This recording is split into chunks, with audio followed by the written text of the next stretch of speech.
we're talking about your title programs, we're talking about your lunch programs, we're talking about the programs that affect your kids who have extraordinary or special needs. We're talking about all of those things that are going to be affected by draconian cuts such as this. If we want to go in and say that, look, and I think all of us could agree around the table that we're not preparing our kids for a 21st century global economy. If we wanted to start from that premise, and sorry to use, I'm not picking on you, but to use your words instead of whack, whack, whack, whack, whack. If we wanted to start from that premise and figure out how we can better educate our children, there are ways to do it other than draconian cuts. And I think in places like Mississippi, places like Arkansas, places like the great Commonwealth of Kentucky, South Carolina, and North Carolina, they're going to fill these cuts a lot more. May I respond? Please. I mean, it's an open show. As an individual who worked in the education system for 14 years, there's 110,000 high schools in America. Majority of them are in New York, Florida, Texas, and California. Our reading and math scores are the worst in the G7 and the G20 in terms of how many dollars we spend to advance our children. Okay. Why? Unions. Unions that keep mediocre teachers in place in every high school in America when we should be firing them. You want to talk about whack as our theme tonight's show? I would like to fire teachers that don't... Wait. And I'd like to pay a lot more to the teachers that advance math and reading scores that push our system forward against every G7, G20 country.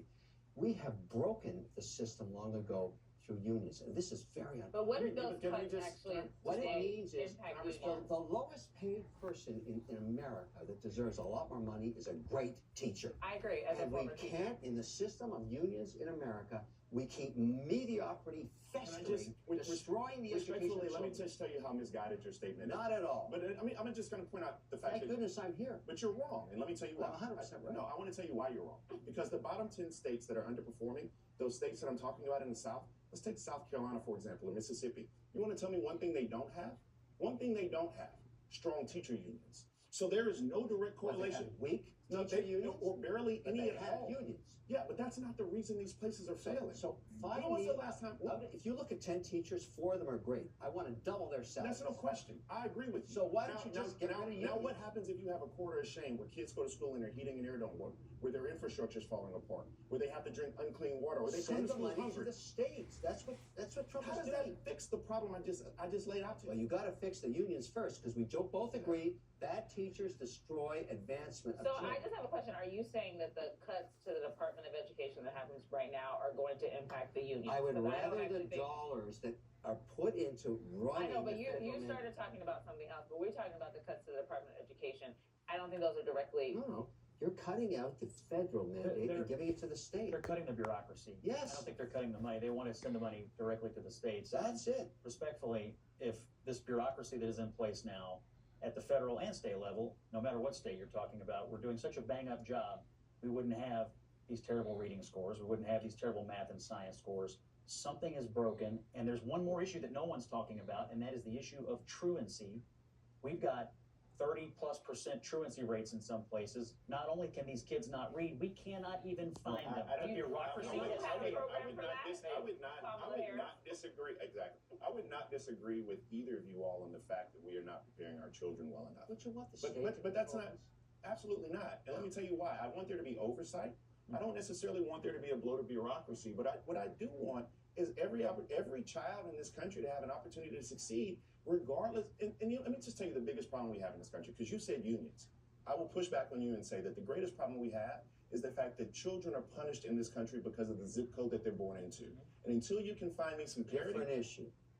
No, it's not. Actually, because the school said no zip code. You can solve it with school choice. Hang on a second, Kevin. The problem is that every choice wouldn't be what Bakari is saying. Okay, let's say that you get rid of the bureaucracy at the Department of Education. How do you ensure that kids are actually being educated and that they're not just being moved out? Do you think at the state level they hit and that they're not just being...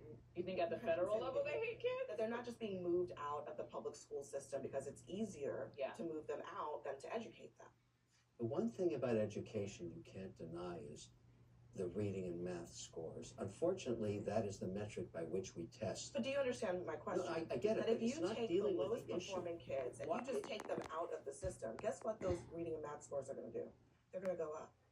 So how do you prevent schools from doing that? For them to go up, you need great teachers. Well, I think there's also a concept of teaching to the test, which actually doesn't create critical thinking skills to prepare people to go out and be thriving adults. You can actually have a student go through college or go through high school or go through I grade school. hate And to tell let you me this. finish. Thank you.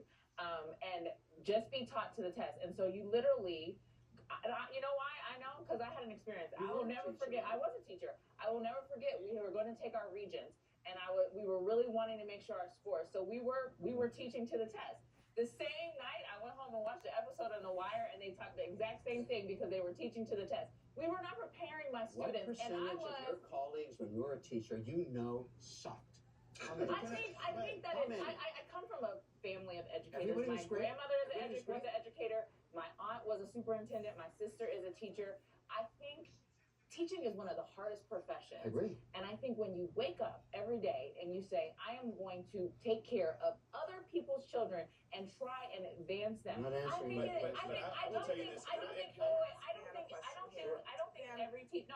No. Because I think that it They're is all so just easy. great. I think it is so easy Exactly. for people to be so disrespectful to teachers. It is a hard I'm not profession. answering the In question. every single profession, there are people who are good and there are people who could be better. Out of But the 10, majority, how many suck? How many out of 10? All right, let me ask Van a question because One. let's say that, you know,